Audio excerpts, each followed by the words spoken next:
Bueno, muchísimas gracias por continuar con nosotros y bueno, quiero integrar al programa, puesto que como es martes, pues es su programa, pero cualquier día del año, de la semana es el programa de Eli Feinstein, pero el martes es de Pregúntenle al Eli. Mi querido Eli, ¿cómo estás?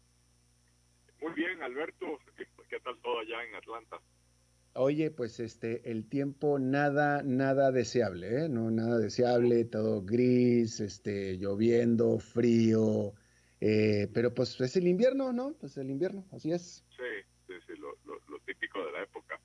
lo Sí, típico de aquí, la época. Oye, Eli, mira, quiero leer la manera de nota, pero pues quería yo que estuvieras aquí presente por si querías comentar al respecto. Por eso es que la floté para tu segmento.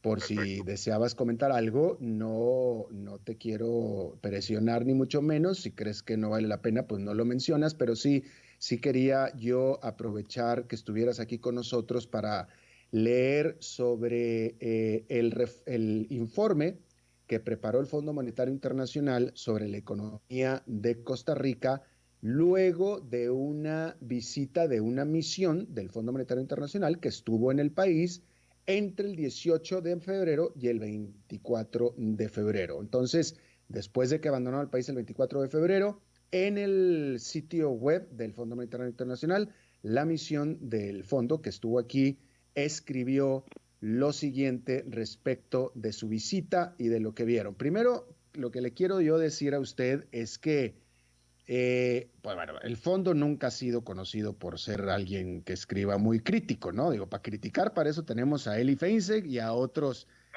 analistas versados más, ¿no? Entonces, se cuida mucho el fondo de ser muy pues parabólico, muy amplio en sus términos, etcétera, pero pues yo creo que en lo personal creo yo que al fondo hay que leerlo entre líneas, ¿no? Tampoco dicen mentiras, Así porque es, no dicen mentiras, pero yo diría que dicen la verdad, pues así como que lo más velada posible para no herir susceptibilidades, ¿no?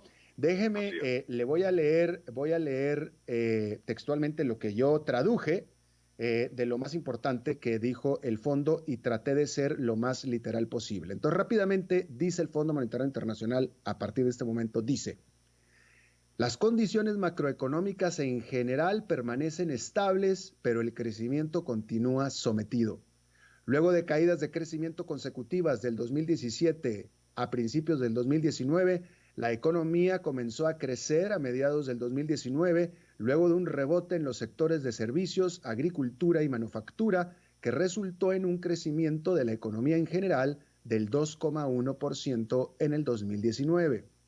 Como resultado de la débil actividad económica, del elevado desempleo de alrededor de 12%, bajos precios del petróleo y la fortaleza de la moneda nacional, el colón, la inflación estuvo por debajo del rango objetivo del Banco Central del 2 al 4%, con las expectativas de inflación permaneciendo ancladas en medio del rango objetivo, es decir, 3%. El actual déficit de cuenta corriente se estrechó producto de entrada de inversión extranjera directa con la cobertura de reservas en niveles confortables. Se espera que el crecimiento económico aumente modestamente a 2,5% durante el 2020, apoyado por la política monetaria acomodaticia, un mejoramiento de los términos de intercambio por parte de los bajos precios del petróleo y un moderadamente más alta inversión pública.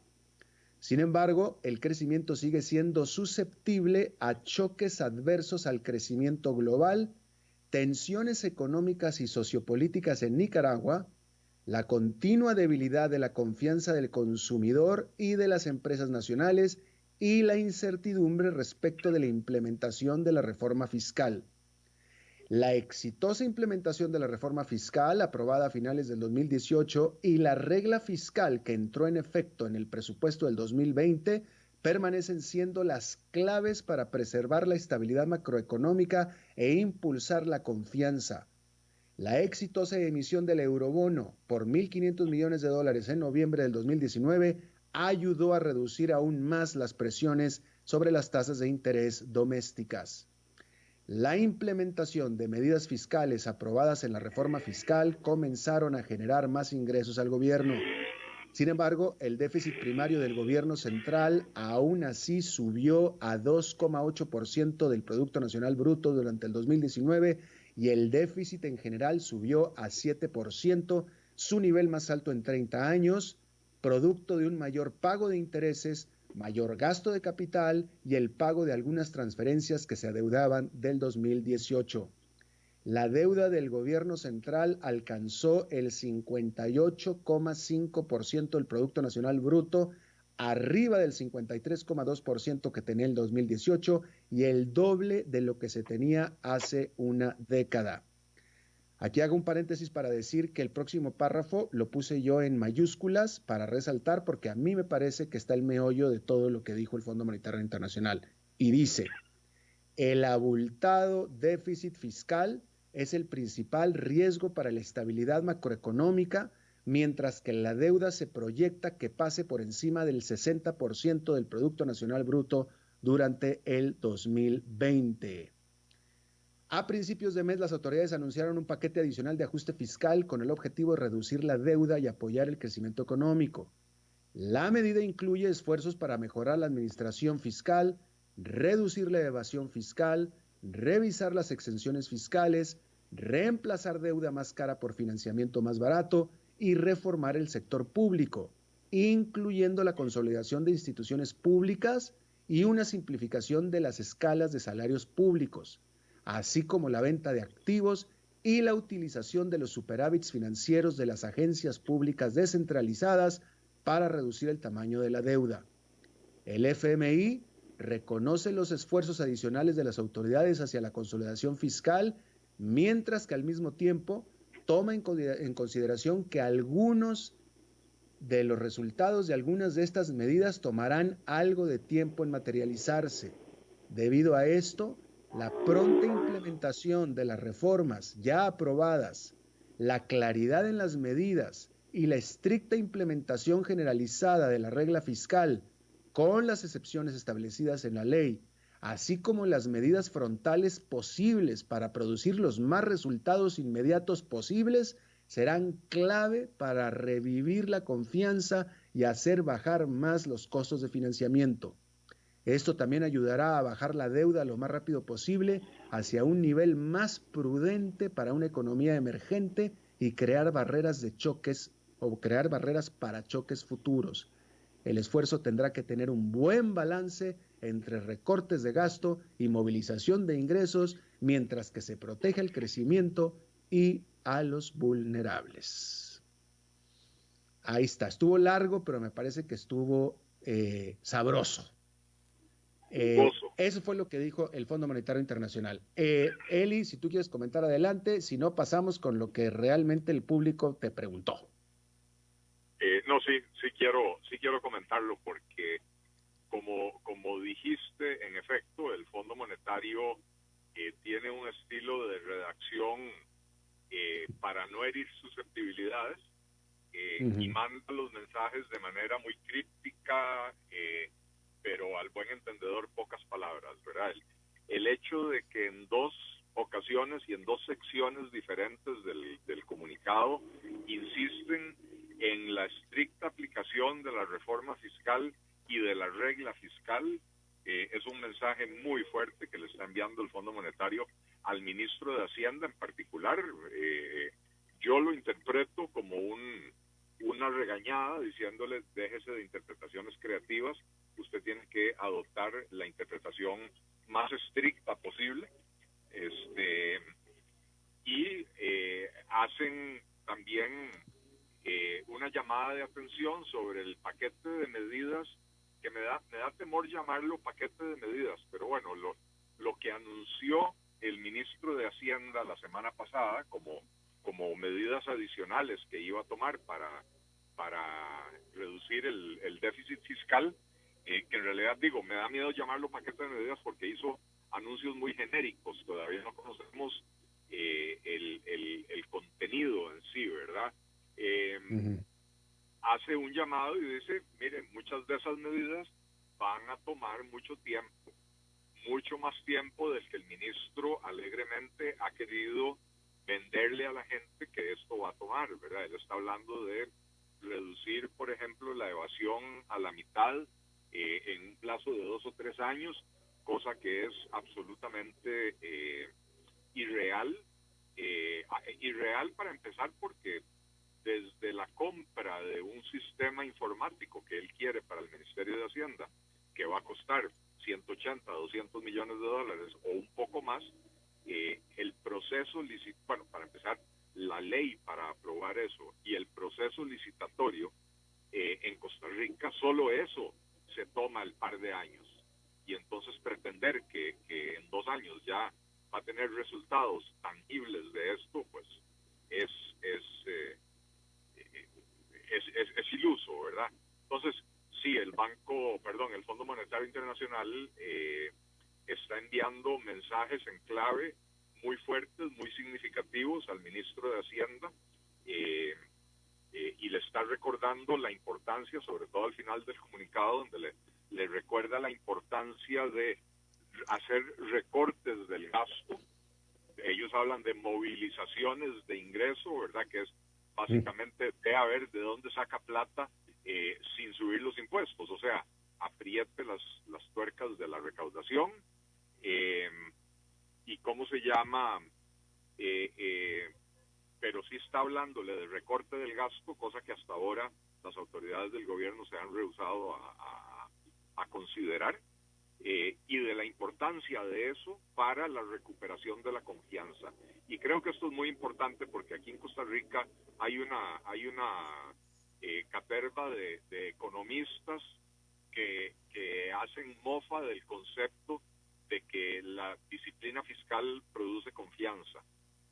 Y cada día les dan más pelota en los medios de comunicación, se están escuchando más esas voces irresponsables que pretenden que no hace falta poner orden fiscal, disciplina fiscal para recuperar la confianza de que las cosas podrían eventualmente ir mejor en este país.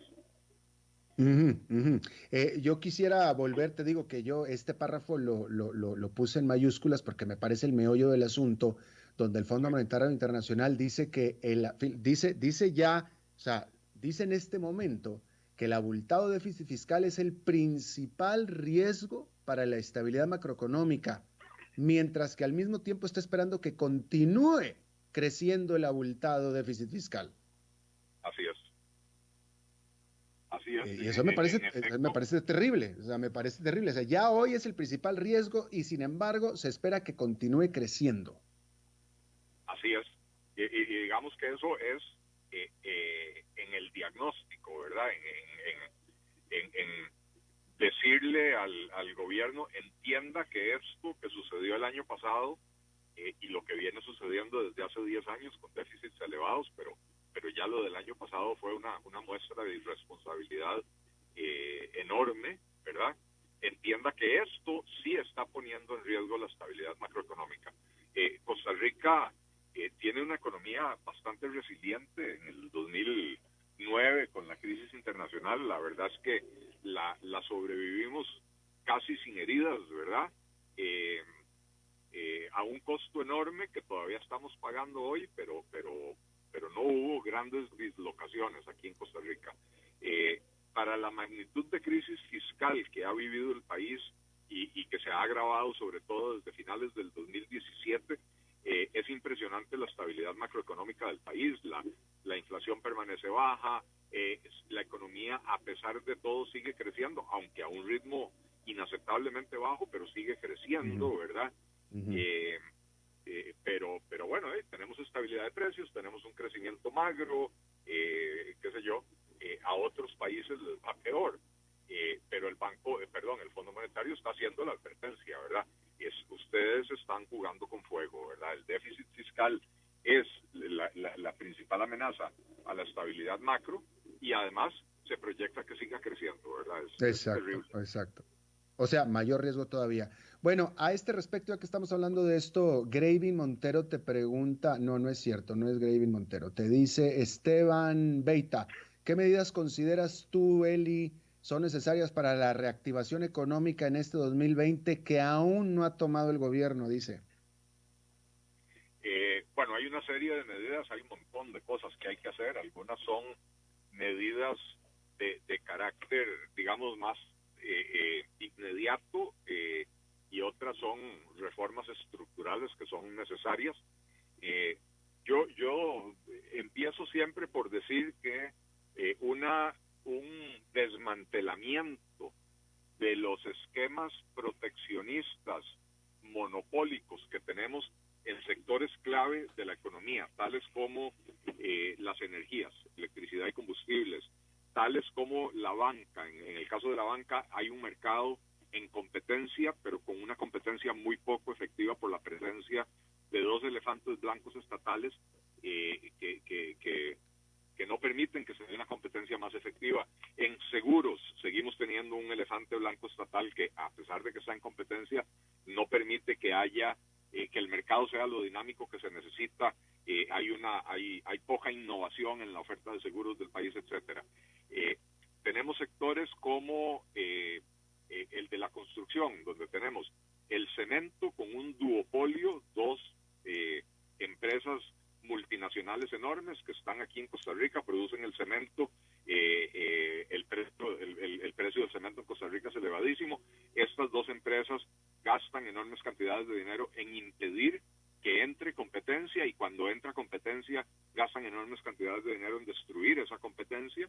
Y bueno, cuando con un cemento caro se encarece la vivienda, se encarece la construcción de naves industriales, de locales comerciales, se encarece la construcción de obras de infraestructura, carreteras, puentes, escuelas, hospitales, ¿verdad? Y después tenemos toda la canasta básica, donde nuevamente tenemos esquemas proteccionistas, algunos que fomentan la organización de monopolios, como el de Conarroz, o monopolios o oligopolios, carteles, ¿verdad? Como el de Conarroz, como el de Laica, protecciones arancelarias a las carnes de pollo, de res, al pescado, al cerdo, que impiden la importación de producto más barato para ofrecerle una mejor alternativa al consumidor nacional, encareciendo innecesariamente el costo de la vida para toda la ciudadanía, pero afectando más groseramente a la gente más pobre, ¿verdad? Y en la medida que nosotros desmontemos estos mecanismos de protección monopolísticos, vamos a poder empezar a tener reducción de tasas de interés en los mercados financieros, vamos a poder empezar a tener reducción de tarifas eléctricas, lo cual va a incidir en menor costo de la vida, pero también menores costos de producción. Vamos a poder tener menores costos del cemento, de la varilla, que es otro mercado en el que tenemos un monopolio de importación, cemento y varilla, con lo cual abaratamos la construcción, disminuimos los costos de construcción y de producción, ¿verdad? Y con los de la canasta básica le disminuimos directamente el costo de la vida a la gente. Y entonces, al disminuir el costo de la vida, a la gente le queda poder adquisitivo disponible que puede utilizar para comprar otras cosas y empezar a generar un ciclo virtuoso en la economía, ¿verdad? También, bueno, tenemos que entrarle seriamente, y ya no hay más tiempo que perder, al tema de los costos de la seguridad social en Costa Rica. No solo los costos, sino la actitud persecutoria, inquisitoria que tiene la Caja Costarricense del Seguro Social, que impide formalizar al 46,5% de los trabajadores que están en la informalidad, ¿verdad? Porque tenemos que más bien disminuir esos costos para invitar a la gente a formalizarse. Deberíamos de estar pensando, yo sé que en este momento esto es irreal, es iluso, pero deberíamos de estar pensando en una reforma tributaria, pero que sea una simplificación tributaria significativa. Eliminar impuestos, hay más de 110 impuestos en Costa Rica, hay que concentrarse en los 4, 5, 6 que recaudan la enorme mayoría de todo lo que se recauda, eliminar los otros para simplificar la vida, ¿cómo se llama? Y por el otro lado, cerrar el montón de portillos que hay en la ley, eliminar el montón de exoneraciones, hay más de 1,200 exoneraciones, ¿verdad? Y entonces, si usted logra eliminar estas exoneraciones, simplificar el esquema tributario del país, entonces va a poder bajar las tasas de los impuestos para, al cerrar los portillos de las exoneraciones, amplía la base, baja las tasas de los impuestos, no se afecta a la recaudación, incluso podría llegar a crecer porque esa baja en las tasas de los impuestos sería promotora de un mayor crecimiento económico que a su vez redundaría en mayor recaudación. Lamentablemente hay muchísimas medidas que hay que tomar, ¿verdad? Apertura del mercado eléctrico, bueno, ahí ya lo mencioné, ¿verdad? Pero ahí hay un cóctel bastante amplio, bastante ambicioso de cosas que se deberían de hacer, además de, por supuesto, la simplificación de trámites, pero la simplificación de trámites no significa solo eliminar 4 o 5 trámites o recortar el plazo de esos trámites, sino que significa cambiar por completo la mentalidad de la regulación en Costa Rica, de la regulación de absolutamente todo, porque la mentalidad aquí es para hacerle la vida imposible a quien quiere emprender, a quien quiere hacer crecer su empresa, poniéndole obstáculos ridículos en cada paso que puede dar.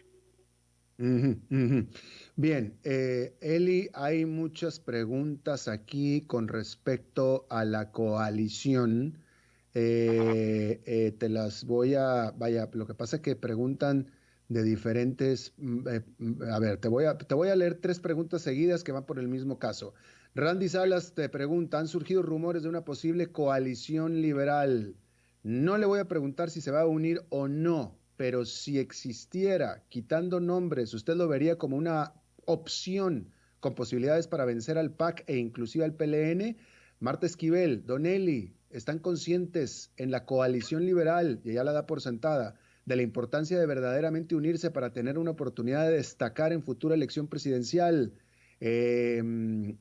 Carlos Calvo te pregunta, ¿en serio se va a aliar con Otto Guevara? Ok, a ver, el tema de la coalición hasta ahora no es nada más que un rum. Don Pedro Muñoz, diputado de la Unidad Social Cristiana, que se rumora que va a ser el candidato o quiere ser el candidato presidencial de ese partido, ha venido hablando en las últimas semanas de hacer una gran coalición. En algún momento habla de la coalición de centro derecha, a veces habla de una coalición liberal, etcétera. Como principio general, la idea de hacer una coalición, yo no me cierro a eso. Me parece que es una buena idea. Ciertamente la dispersión, la atomización de la oferta política electoral ha impedido obtener mejores resultados y le ha facilitado al PAC llegar al poder cuando solo obtiene 14-15% del respaldo del padrón electoral en la primera ronda, ¿verdad? Entonces, parto de que la idea de hacer una coalición es positiva. Ahora, una coalición, para hablar de ella, tenemos que hablar de cuáles son los principios, cuáles son los postulados, cuáles son las propuestas sobre las cuales se va a basar esa coalición. Si la coalición es una coalición de egos, es una coalición de quién va a ser el candidato, quién va a llevar este puesto, quién va a ser presidente, quiénes van a ser los vicepresidentes y quién va a ser el candidato a diputado en el primer lugar por San José, la coalición nació muerta, ¿verdad? Si no se basa en los principios. Y por supuesto que yo como liberal velaré porque los principios sean compatibles con la agenda política del Partido Liberal Progresista. De lo contrario, pues entrar en una coalición solo para ganar las elecciones, pero desechando y traicionando los principios del partido, es algo que yo no voy a hacer, ¿verdad? Lo otro es, el que ha hablado de una coalición es don Pedro Muñoz. Hay otras personas que se mencionan alrededor que podrían o no entrar en esa coalición. Una coalición no es con cualquier persona y no es con cualquier partido. Tiene que haber una identidad en alguna medida de creencias, de filosofías, pero también tenemos que hablar de una coalición de personas que no tengan cuestionamientos, de de personas que no tengan posiciones extremas, etcétera, ¿verdad? Entonces, si la coalición se va a dar, habrá que conversar al respecto, pero poniendo los bueyes delante de la carreta y no al revés, ¿verdad?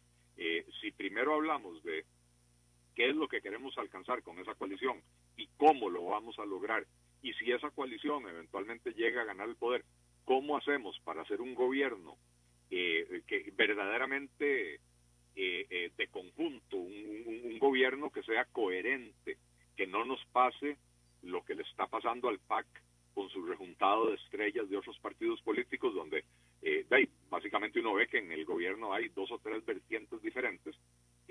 Nosotros, si queremos llegar a ser una coalición, tenemos que prepararnos para evitar esa situación. Entonces, no es algo que está sucediendo en el corto plazo. Hay 2 años de aquí a las elecciones, pero sí es un buen momento para empezar a conversar y, como decía, empezar a conversar y ver si las condiciones son adecuadas para poder entrar en esa coalición. Dijiste comenzar a conversar, entonces tú dirías que no, ¿qué responderías si yo te pregunto, ¿están activamente hablando del respecto? A mí nadie me ha invitado a ninguna reunión, a mí nadie me ha llamado a plantearme nadie, digamos, en posiciones de poder, de tomar decisiones, ¿verdad? Muchísimas personas, pero personas que de su propia voluntad me dicen, don Eli, ¿usted qué opina de una coalición? ¿Por qué no se sienta a hablar con X o con Y o con Z? Pero actores políticos directamente involucrados en una potencial coalición, yo no he conversado con ninguno me ha llamado. Tengo un mensaje que me envió Pedro Muñoz por WhatsApp hace 15 días diciéndome, sentémonos a conversar, cosa que no es extraña. Yo converso con muchísimos diputados y con Pedro Muñoz es uno con el que he tenido conversaciones a lo largo de los últimos 2 años, ¿verdad? Entonces tengo una invitación de él a que nos sentemos a conversar. Yo le dije, como siempre le digo, con mucho gusto, dígame usted cuándo. Esa conversación no se ha dado, no se ha materializado, así que de momento yo no he participado en ninguna conversación, por lo tanto, desde mi perspectiva no hay absolutamente nada. Si otros se han reunido, pues entonces enhorabuena por ellos, pero no ha sido conmigo. Excelentísimo, muy bien, muy bien, muy bien. Bueno, a ver, cambiando de tema completamente, la gente está muy interesada, pues, del último escándalo de Zapote, sobre este caso del espionaje político, o vaya, ya para estas alturas ya tiene como 1000 motes, ¿no? Alberto Valverde pregunta al respecto, Alejandro Quesada Carboni pregunta al respecto, Rosana Soto también. ¿Quién más? Vivian Zagot también. Déjame te hago esta pregunta, todos preguntan pues lo mismo acerca de a quién se le ocurre, cómo es posible, la legalidad del asunto, las repercusiones legales, pero yo lo que te quiero preguntar a ti, a mí todo esto me ha tocado fuera, yo he estado fuera todo este mes, fuera del país, pero a la distancia y como comunicólogo y como observador de comunicación y político, si quieres, me parece que se ha hecho demasiado escándalo. Digo, no me parece extraño que a mí en lo personal me parece extraño que un presidente, un ejecutivo, una casa presidencial tenga una área de recopilación de datos, pero bueno, yo lo estoy viendo desde afuera. Tú desde adentro, ¿cómo lo ves? ¿Qué piensas? Si realmente fue si realmente esa famosa unidad de investigación o de recopilación de datos es lo que se ha dicho y diseminado a través de las redes sociales y también de los medios formales de comunicación en Costa Rica. Bueno, yo no creo que se ha hecho demasiado escándalo. Yo creo que se hizo el escándalo de las dimensiones adecuadas para la magnitud de lo que intentó hacer Casa Presidencial. Yo no te puedo decir en este momento si Casa Presidencial ya hizo algo indebido, pero publicó un decreto donde se evidencia la intención de hurgar en la vida personal de los ciudadanos, de arrogarse un poder o de obtener información confidencial de los ciudadanos bajo la guisa de que es para elaborar política pública. Si Perico de los Palotes padece de SIDA, vive en Alajuela y sale a correr todos los días a las 5 de la mañana, es absolutamente irrelevante para la política pública. Ahora, si hay una población con SIDA o con VIH, y entonces uno agrega los datos y se fija que hay personas que tienen hábitos de ejercicios y deportes y que su condición de salud es en general mejor que la de los otros, entonces eso te permite hacer política pública, ¿verdad? Pero el gobierno, la Casa Presidencial sobre todo, no necesita saber qué ciudadano tiene cuál enfermedad o cuánta plata tiene en el banco o con quién sale a tomarse unos tragos o con quién se reúne. Para poder hacer política pública uno necesita datos agregados y datos anonimizados. Y los datos agregados le pueden marcar a uno tendencias y esas tendencias le pueden a uno descubrir cosas que están sucediendo por debajo de la superficie y actuar a tiempo. Entonces, el análisis de datos, el Big Data que llaman, es importantísimo hoy en día en la elaboración de políticas públicas. Pero Casa Presidencial nunca ha decidido a dónde va un hospital. Casa Presidencial nunca ha decidido cuándo y a dónde hay que abrir una escuela. Casa Presidencial no decide dónde van las paradas de buses, ni a dónde hay que poner un semáforo. Entonces, no es cierto que Casa Presidencial necesita esa unidad dependiendo exclusivamente del presidente. Cuando la ponen a depender exclusivamente del presidente, esta es una unidad política, con objetivos políticos, no de política pública, ¿verdad? La presidencia de la República es el ente más político de toda la administración pública, así es y así debe ser por naturaleza, ¿verdad? Si uno quiere hacer política pública, la política pública de esa naturaleza la hace en el Ministerio de Salud, en el Ministerio de Obras Públicas y Transportes, en el de Educación, o si quieren tener una visión más amplia, más global, en el Ministerio de Planificación, para eso existe, que puede pedirle información a todas las demás entidades del gobierno y decir, ok, yo voy a empezar a cruzar datos de salud con educación, con transportes, con infraestructura, para ver qué tendencias interesantes descubro que me permitan elaborar una mejor política pública. El decreto publicado por el gobierno claramente pretendía tener acceso a información confidencial de los ciudadanos y esa unidad dependía directamente del presidente de la República. O sea, esto es una unidad de espionaje político.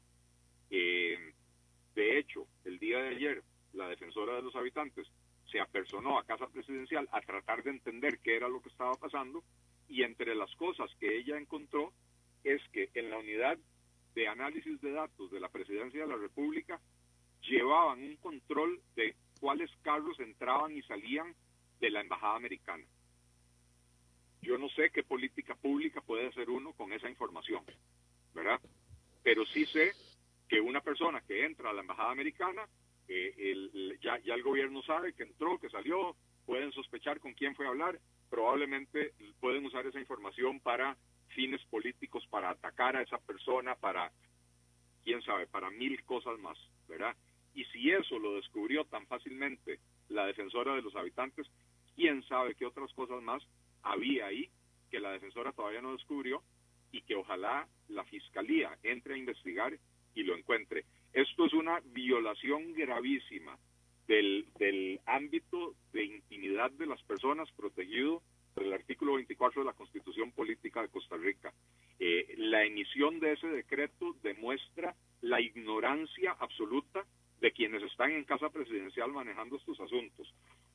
Incluso en el decreto se justifica que el presidente tenga acceso a esta información confidencial haciendo uso del artículo 30 de la Constitución Política. El artículo 30 de la Constitución le da al ciudadano el derecho a tener acceso a la información pública que generan las entidades públicas. es un artículo que está dentro del capítulo de derechos y garantías individuales. Y entonces es un derecho de las personas, de los administrados, de los ciudadanos, para gestionar la petitoria de información ante las instituciones. No es un derecho para que el gobierno acceda a mi información privada. Y entonces lo que intentaron hacer en Casa Presidencial, independientemente de si se consumó o no, lo que intentaron hacer en Casa Presidencial es una de las más graves violaciones a la Constitución política de Costa Rica que se ha visto ejecutada desde la propia Presidencia de la República en muchísimas décadas. Eli, bueno, una cosa que sí tengo que decir también, porque también tengo que decir, es que la reacción de Zapote fue de culpable. O sea, la manera en la que han reaccionado a esto es de culpable, totalmente culpable, ¿no? Pero en 2 minutos nada más que tenemos, esto quiere decir que nunca antes, en ningún otro presidente anterior de Costa Rica, en Zapote, se tenía una iniciativa de ese tipo de recopilar datos. O sea, yo no sé para qué un gobierno quiera saber quién entra y sale de la embajada de Estados Unidos. Yo no sé para qué, pero sí lo creo que un gobierno lo haga. O sea, no me sorprende de los gobiernos latinoamericanos, francamente. Entonces, te pregunto, antes de esto, ¿no existía una iniciativa similar en Zapote nunca jamás? Que haya salido a la luz pública, no. Que haya sucedido, yo no puedo decir que no haya sucedido. De hecho, esto nos remite a hace 3 años, cuando el presidente Luis Guillermo Solís, en un arranque de enojo que se estaba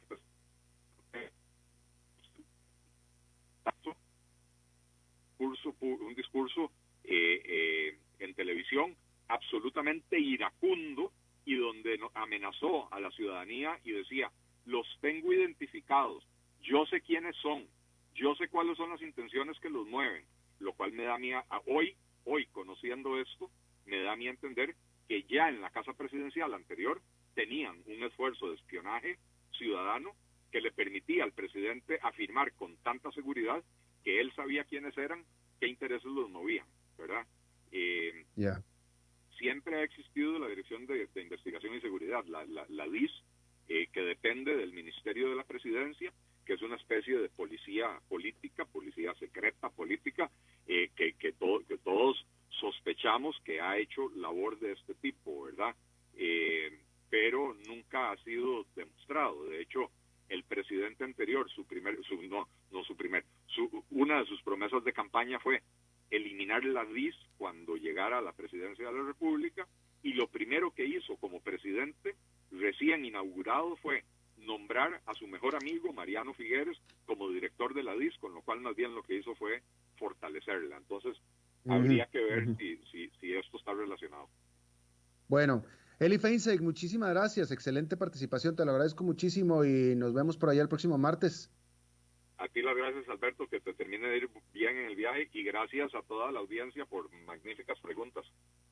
Definitivamente, muchísimas gracias, y como siempre, pues el próximo martes con el mismo segmento de Eli Feinseg. Antes de despedirnos, nada más informarle que una noticia que está causando, bueno, que es una bomba para el mundo corporativo y financiero de Estados Unidos, ciertamente en Wall Street, es la súbita, inesperada renuncia de Bob Iger como presidente de la gigante del entretenimiento Disney. Totalmente inesperado, es una renuncia inmediata. De hecho, tan inmediata que ya renunció y ya tiene sustituto ya sentado en la silla. Todo esto se informó en la última hora, y la prensa de Estados Unidos, la prensa especializada, pues está reaccionando con muchísima sorpresa. Una de las principales empresas de Estados Unidos, Disney. Bien, eso es todo lo que tenemos por esta emisión de A las 5 con su servidor Alberto Padilla. Gracias por habernos acompañado. Entonces, nos reencontramos en 23 horas. Que la pase bien.